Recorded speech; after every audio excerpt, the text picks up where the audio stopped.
start cooking with you this morning. We have a full kitchen this morning. We have students from Lawrence University. We have Will, Kate, AJ, and Alana here. Good morning, everyone. Good morning. Thanks for having us. Yes, well, thanks for coming in because this looks absolutely delicious. Tell me what you're making this morning. Well, this morning we decided to bring you some pesto made from arugula and purple basil that we grew in our gardens at Lawrence University. And then we also decided to prepare a squash tomato sauce. Okay. So both things you can put on pasta and kind of spice it up. And all ingredients, except for the spices, of course, are from our gardens at Lawrence. So we have a squash here. Yeah. What do we do?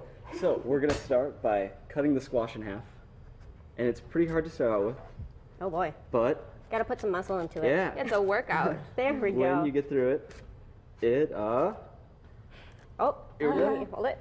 Hold it on the side. There we go. Oh, yes. okay. So we get a workout, and in here you'll have a big hole Yeah. that'll be full of seeds. And what you'll do is you'll hollow it out, put the seeds to the side.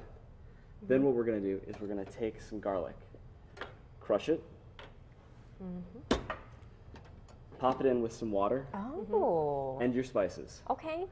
Then, once all your spices are in there, you throw it into the oven at 350 for about 45 minutes or until all the water's gone. Okay. And so the flavor will soak into the squash and it'll make your kitchen smell just amazing. I'll bet.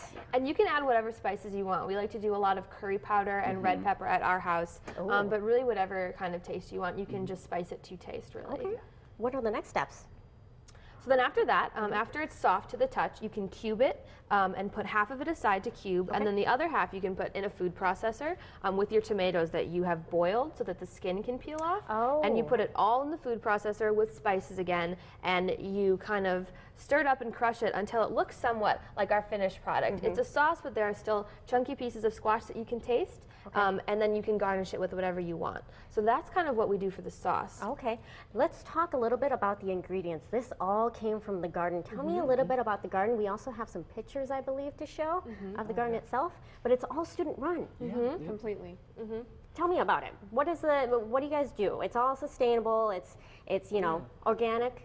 Well, it started about 9 years ago with some students meeting with a professor and just thinking about different ways that we could be more sustainable on campus. And we realized we had a large chunk of area by the river that just didn't have too much going on. So they're like, well, let's just pull up the sod and plant there. And they just did it, and getting better every year, learning more and more, transferring the leadership roles on. Yeah, so that was in 2005, and since then it's grown, and we added an orchard, and we added an apiary with honeybees that we extract honey from, and then we sell it and we cook with it, and it's really great. And then we have our full 1 acre garden and 90-foot hoop house that we grow in. So everything here came from that. That's awesome. Let's finish cooking here. What else do we need to do? So after this is all done, we decided to move to the pesto. So if you guys want to talk about that. Yep, so we have our arugula and our purple basil here today. It's a little bit of a different kind, but better for pesto. So all you have to do You put it into the food processor. Yep. Now we won't turn it on because it's a little loud, but a little noisy. yes, you've mixed it up, and then what next? What are the final steps here?